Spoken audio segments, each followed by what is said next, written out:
세상에 존재하는 모든 것들이 다 가지고 있는 것들이 있어요. 것이 있어요. 그게 뭘까요?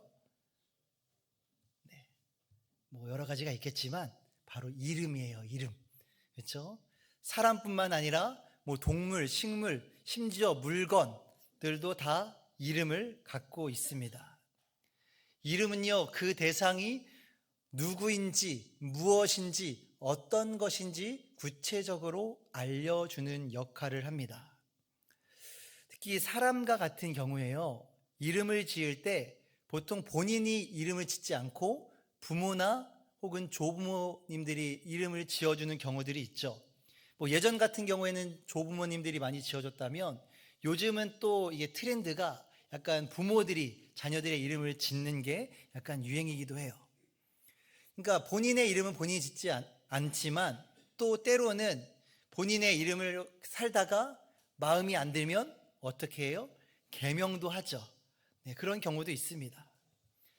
근데 부모님이 지어줬든 조부모님이 지어주셨든 아니면 본인이 이름을 바꾸든지 간에 그 이름 안에는 그 사람의 삶의 앞으로의 삶을 보여줍니다. 이게 무슨 의미냐면요, 그 이름 안에 부모나 조부모가 그 사람, 그 자녀나 손주들이 그러한 인생을 살도록 희망하는 마음으로 그 이름을 지어주는 경우들이 많아요. 그래서 보통 좋은 뜻들이 많이 들어가 있죠, 이름에는. 특별히 저는 이제 교회 공동체에 많이 있다 보니까 이 적지 않게 이 성경의 인물을 가지고 이름을 짓는 경우들을 많이 보게 돼요. 그래서 제가 문제를 하나 낼 거예요. 네. 제가 한번 검색해 봤어요.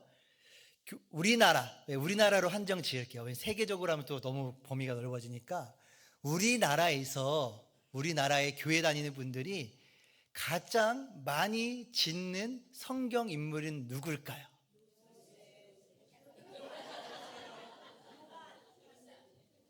한나 누구세요? 한나.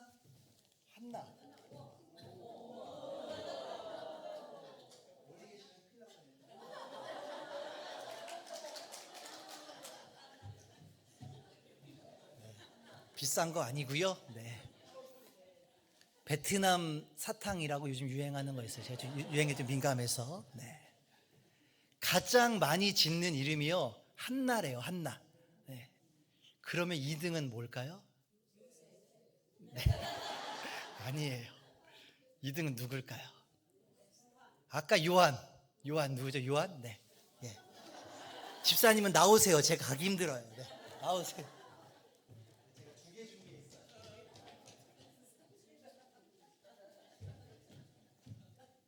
네. 정확하게 말하면요, 여자 중에서는 한나를 가장 많이 짓고요, 남자 이름 중에서는 요한을 가장 많이 짓는데요. 그리고 나서 뭐 요셉, 뭐 에스더, 뭐 다윗, 이삭, 사무엘, 사라, 다니엘 뭐 이렇게 짓는다고 해요.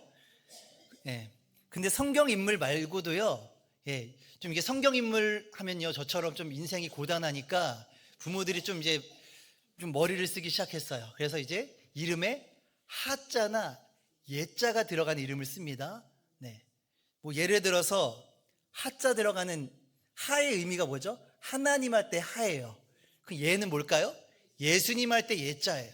그래서 이름에 뭐 예를 들어서 하은, 하나님의 은혜, 아니면 뭐 하람, 하나님의 사람, 뭐 이런 식으로, 뭐 예도 마찬가지죠. 예랑이 하면은 예수님의 사랑, 뭐 이런 식으로 이름을 기독교식으로 만드는 부모들이 많이 있어요. 우리가 이 선호하는 많이 짓는 사람들, 성경 인물들의 특징이 있습니다. 그것은 뭐냐면 우리 믿는 사람들에게 참 믿음의 본이 될 만한 사람들의 이름을 짓는다는 거예요. 예를 들어서 우리가 성경 인물 중에 주변에 뭐 이름을 가인, 뭐 가룟 유다, 아니면 뭐 아나니아와 삽비라 뭐 이렇게 짓는 게 없잖아요. 그 왜 그래요?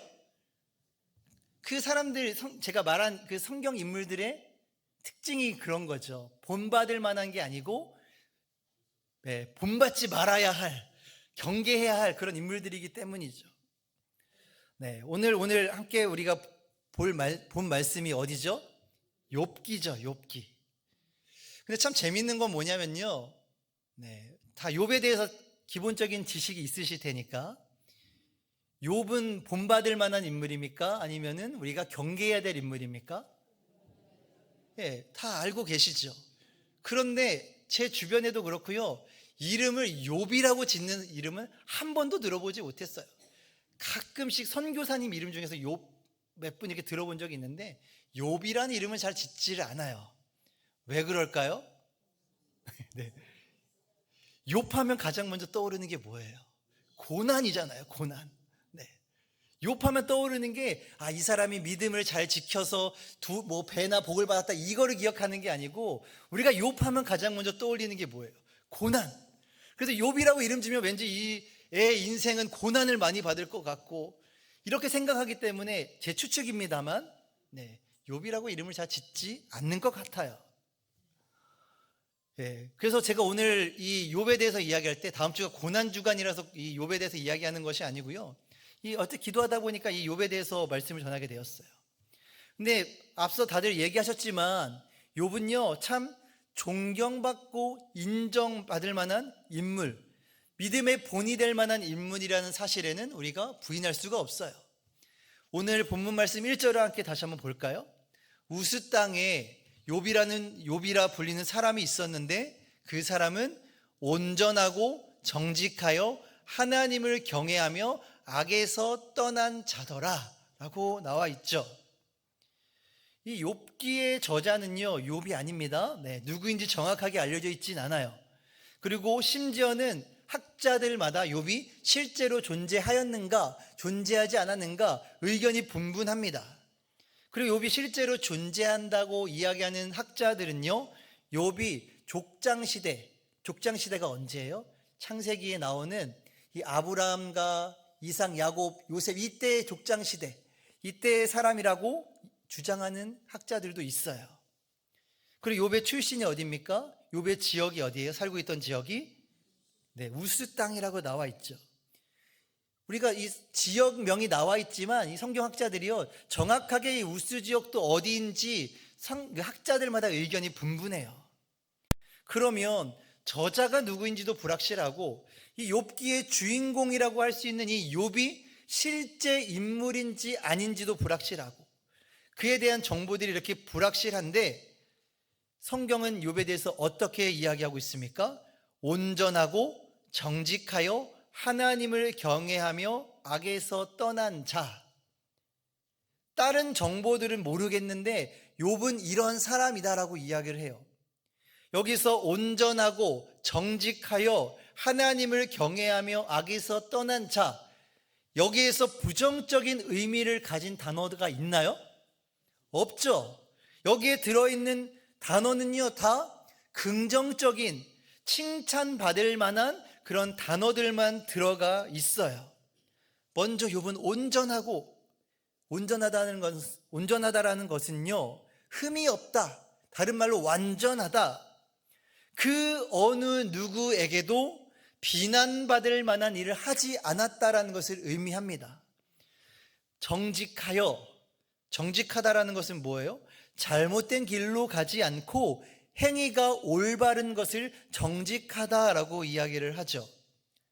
그러니까 욥에 대해서 이야기할 때 그의 행동도 성품도 그 어느 것 하나 하나님 앞에서도 그리고 사람들에게서도 비난받을 만한 부정적인 어떤 일을 한 적이 없는 사람이 바로 이 욥이에요. 그런데요, 욥이 이렇게 살아갈 수 있었던 이유를 밝히고 있어요.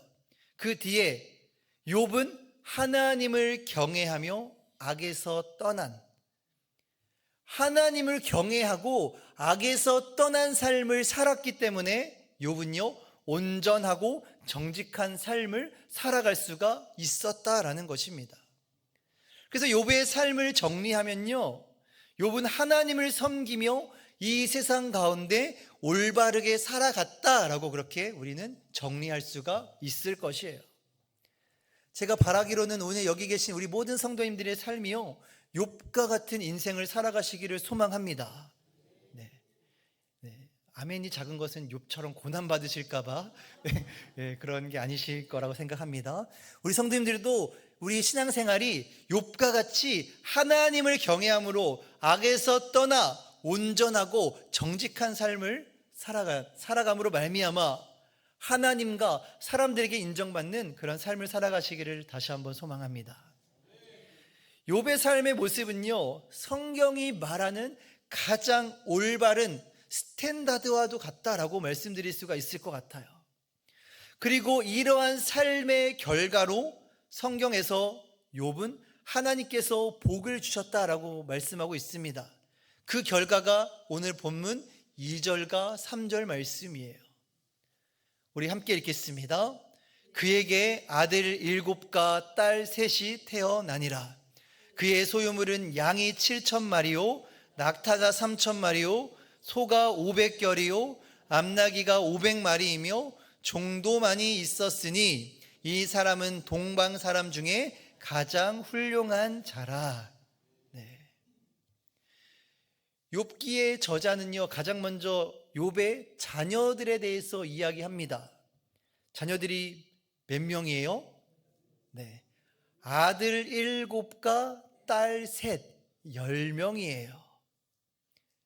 자녀가 많다는 것은 하나님이 주신 복인가요?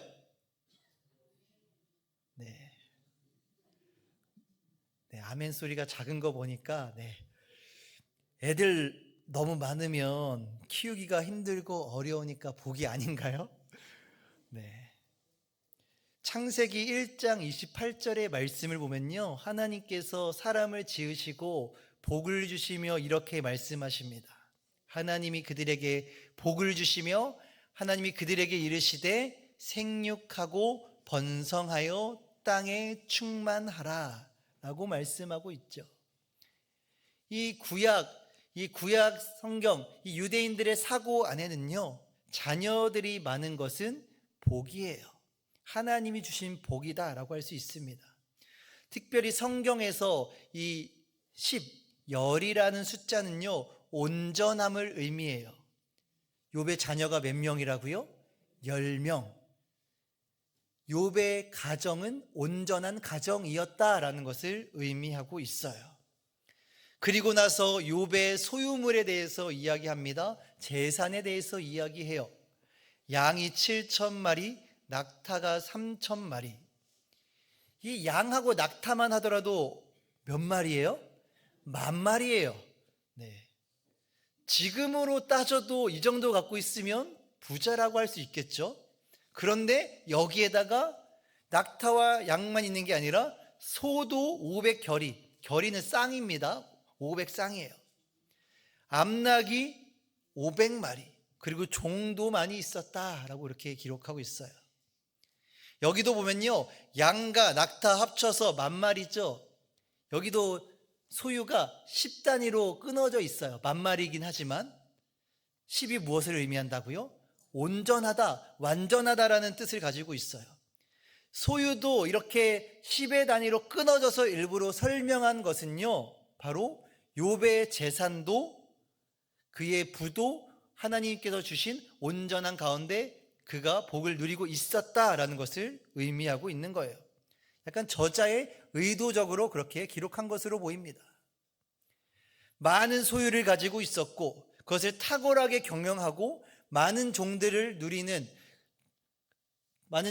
거느리고 있는 리더십 또한 욥에게 있었던 것으로 보여요. 그리고 마지막에는 어떻게 평가합니까? 동방 사람 중에 가장 어떤 사람? 훌륭한 자라. 성경에서 가장 훌륭한 자, 여기에서 훌륭한 자를 의미하는 것은요, 1차적으로는 재산이 많은 자를 의미합니다. 그리고 동시에 많은 사람들에게 존경을 받는다라는 것을 의미해요. 그러니까 욥이 살고 있는 그 지역에서는 욥보다 부자가 있다 없다? 없다. 그 정도로 엄청난 부자였다라는 것을 성경에서 말씀하고 있어요. 욥의 가정에 자녀가 많은 것도, 많은 재산을 가진 것도, 많은 사람들의 존경을 받으며 훌륭한 자라고 평가받은 것은 무엇 때문일까요? 1절에서 말씀하고 있는 것처럼 하나님을 경외하며 악에서 떠난 삶을 살았기 때문에 이러한 복들을 욥이 누리며 살아갈 수가 있었던 것이에요. 그런데 욥이 본받을 만한 점은요, 이것뿐만이 아니에요. 4절과 5절 말씀을 볼까요? 4절과 5절 말씀 제가 읽겠습니다. 그의 아들들이 자기 생일에 각각 자기의 집에서 잔치를 베풀고 그의 누이 3명도 청하여 함께 먹고 마시더라. 그들이 차례대로 잔치를 끝내면 욥이 그들을 불러다가 성결하게 하되 아침에 일어나서 그들의 명수대로 번제를 드렸으니 이는 욥이 말하기를 혹시 내 아들들이 죄를 범하여 마음으로 하나님을 욕되게 하였을까 함이라. 욥의 행위가 항상 이러하였더라 라고 말씀하고 있어요. 보니까요, 욥의 아들들 몇 명이라고요? 7명이에요. 7명의 아들들이 생일에 잔치를 베풉니다. 그리고 그의 누이 몇 명이에요? 3명. 그 욥의 3딸을 청하여서 함께 먹고 마신다라고 나와 있어요. 네. 이것으로 보아서 저는요, 이 말씀 4절 말씀을 보면요, 이 욥의 자녀들 10명의 자녀들이 참 우애가 깊었다라는 것을 볼 수가 있어요. 저도 누나가 있는데요, 네, 그리고 저도 자녀들이 있어요. 이렇게 우애 있는 모습을 찾아보기가 참 쉽지가 않아요. 네. 누나 생일이라고 저를 초대해 준 적이 없어요. 네. 저도 마찬가지예요. 저도 제 생일에 누나를 초대하지 않아요. 근데 어떻다고요? 욥의 아들들이 자기의 누이들, 그게 뭐 여동생이 되었든 누나가 되었든 이성 형제를 초대한다? 네, 그건 정말로 우애가 좋은 거예요. 그러니까 욥의 자녀들이 이렇게 우애가 깊었다라는 것도요, 하나님이 주신 복이라는 겁니다. 그런데 이 중에 이 완벽한 집안, 욥의 집안에 걱정거리가 하나 있어요. 잔치를 베풀었다고 했죠. 잔치에는 늘 음식과 무엇이 들어갑니까? 술이 들어가요. 특히 이 유대 지방에서는 뭐를 마십니까? 포도주가 들어가요. 포도주. 어쨌든 술이죠. 이 욥의 걱정이 무엇이냐면요, 자녀들이 이렇게 잔치를 베풀고 하는 가운데 술에 취해서 혹시나 그 마음으로나 하나님을 욕되게 하지 않을까 하는 것이 욥의 걱정거리, 유일한 걱정거리였어요. 그래서 5절에 어떻게 말씀하고 있어요? 잔치가 끝나는 대로 차례대로 그의 자녀들을 10명을 다 부릅니다. 성결하게 하고 그 명수대로 번제를 드렸다라고 해요. 번제.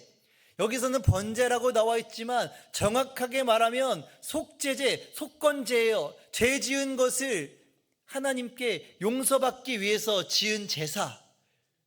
부지불식 중에 죄를 지은 그것들을 용서해달라고 짓는 속건제, 이 제사를 욥이 직접 드렸다라는 겁니다.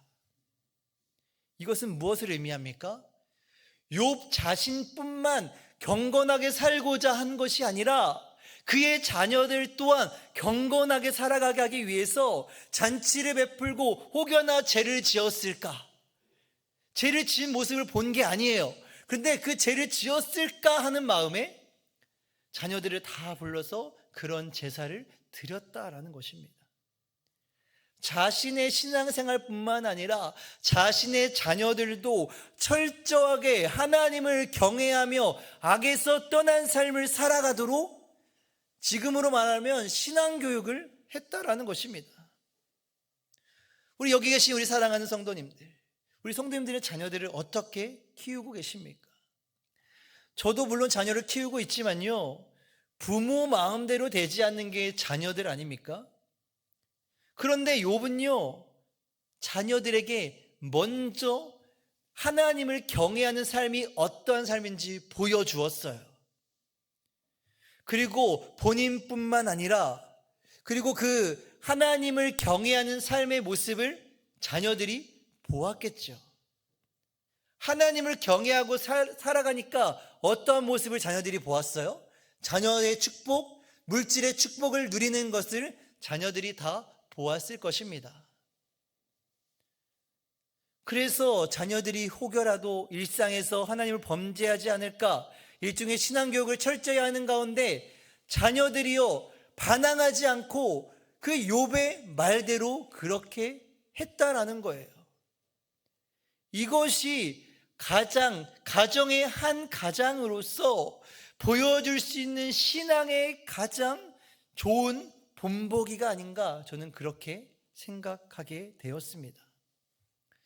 그렇다면요, 왜 욥기를 시작하면서 이 욥기의 저자가 이 욥을 칭찬하며 칭찬 일색으로 그렇게 기록하고 있을까요? 하나님을 경외하는 삶을 자신의 삶뿐만 아니라 자녀들에게 보여주고 있습니다. 그리고 나중에도 욥기를 이제 말씀하면서 이야기하겠지만 욥은요 이웃에게도 하나님의 사랑을 베풀며 살아갔던 사람이었어요. 우리는 이러한 욥의 모습을 보면서 욥이 이러니까 성경에 기록됐겠지, 저렇게 사는 건 불가능해, 욥이 그래서 가상의 인물은 아닐까? 이렇게 생각해 버린다면요, 사실 우리가 여기서 예배를 드리는 이 말씀 시간, 설교 시간이 아무런 의미가 없어요. 설령 욥이 가상의 인물이라고 할지라도요, 우리는 이 말씀을 통해서 욥기의 저자가 말씀하고자 하는 그 말씀을 우리가 우리에게 주시는 말씀으로 받아들여야 하는 것이에요. 오늘 이 자리에 모이신 우리 사랑하는 성도님들, 오늘 본문의 시작은 욥이라는 사람의 사실 프로필을 설명하고 있어요. 그리고 만약 욥기가 그냥 여기에서만 끝났다면요, 욥기가 주는 교훈은 이것입니다. 이것이 될 것이에요. 하나님을 경외하며 살면 하나님께서 주시는 자녀의 복, 물질의 복, 사람들에게 높임을 받는 복을 받게 된다. 욥기가 1장으로만 끝났으면요, 욥기의 내용은 이거밖에 없어요. 근데 사실 이러한 내용은요, 의인은 상을 받고 복을 받고 죄인은 벌을 받는다 라는 신명기적 사고가 이 욥기의 초반부에 들어가 있는 거예요. 신명기적 사고가 무엇이냐면요, 신명기 28장에 보면 순종하면 받는 복에 대해서 이야기합니다. 31절에 순종하는 길, 이 방법에 대해서 어떻게 하면 순종하면 무슨 복을 받는지 이런 것들이 나와 있어요. 이러한 것들이요 유대인들 사고 안에 가득 차 있어요. 이것이 신명기적 사고라고 합니다. 그런데 아시다시피요, 욥기는 욥의 축복에 초점을 맞춰져 있는 것이 아닙니다. 욥기는요 이 신명기적 사고, 유대인들의 사고, 의인은 상을 받고 복을 받고 죄는 벌을 받는다라는 이 신명기적 사고를 완전히 깨부수는 말씀이에요. 욥기의 주된 내용이 뭐라고요? 축복이 아니에요. 욥기의 주제는 고난이에요. 나중에 제가 다시 말씀드리겠지만 욥기 하면 생각나는 게 고난이잖아요. 욥이 이렇게 의롭게 살았는데요, 이게 욥이 이렇게 신실하게 살았는데 왜 고난을 받습니까? 앞으로 제가 욥기를 강의하면서 이제 해나갈 말씀이에요. 우리는 욥기를 보면서 기억해야 할 사실이 있습니다. 욥은요 하나님이 복을 주셨기 때문에 하나님을 경외하며 살아갔던 것이 아니에요. 우리 성도님들 중에서는 제가 본 적이 없고요, 이런 기독교인 분들이 있어요. 하나님이 복을 주시면 내가 열심히 봉사하겠습니다. 하나님이 복 주시면 내가 열심히 기도하고 열심히 봉사하고 열심히 헌신하겠습니다. 그런데요, 욥기를 보면요 순서가 완전히 뒤바뀌었어요. 그가 하나님을 경외하는 삶, 자신뿐만 아니라 자녀들도 하나님을 경외하는 삶으로 살아가게 하기 위해서 자신의 가족, 자녀, 이웃 사랑까지 베풀었습니다. 하나님의 명령을 철저하게 지키며 살아왔기 때문에 하나님이 주시는 이 복을 누리며 살아갈 수가 있었던 거예요. 그래서 우리 신앙생활의 가장 중요한 것은 무엇입니까? 하나님을 경외하는 삶이에요. 욥과 같이 하나님을 경외하는 것, 물론 하나님을 경외하는 것, 그 목적이 복을 받기 위한 목적이 돼서는 안 됩니다만, 우리가 하나님을 경외하는 삶을 살면요, 그 하나님께서 주시는 복은요 저절로 따라올 수밖에 없다라는 것을 욥기 이 서두에서 말씀하고 있는 거예요. 조건부적인 하나님의 사랑, 하나님의 헌신을 보여주고 있는 그런 모습이 아닙니다. 하나님을 경외한다라는 것, 욥이 하나님이 이미 주셨기 때문에 그렇게 하나님을 경외하며 살아간 것이 아니라 하나님이 주셨든 주시지 않았든 하나님을 경외하며 하나님의 뜻대로 살아갔다라는 거예요. 사실요, 하나님께서 우리에게 베풀어 주신 그 은혜는 너무나도 많지 않습니까? 헤아릴 수 없이 많죠. 측량할 수 없을 만큼, 말로 표현할 수 없을 만큼 너무나도 우리는 이미 많은 하나님의 사랑을, 복을 받았어요. 이런 우리에게 베풀어 주신 그 은혜와 사랑을, 그 복을 기억하면서 욥과 같이 하나님을 경외하며 악에서 떠난 삶을 살아가시는 우리 성도님들이 되시기를 소망합니다. 특별히 이 고난 주간 나를 위해서 고난당하시고 십자가에 못 박히신 그 예수님을 기억하며 내가 예수님과 같이 살아가겠노라고 다짐하고 결심하며 살아갈 수 있는 우리 여기 계신 우리 모든 성도님들이 되시기를 주님의 이름으로 간절히 축원합니다. 기도하겠습니다. 우리 시간 함께 통성으로 기도하실 때 이렇게 기도했으면 좋겠습니다. 하나님,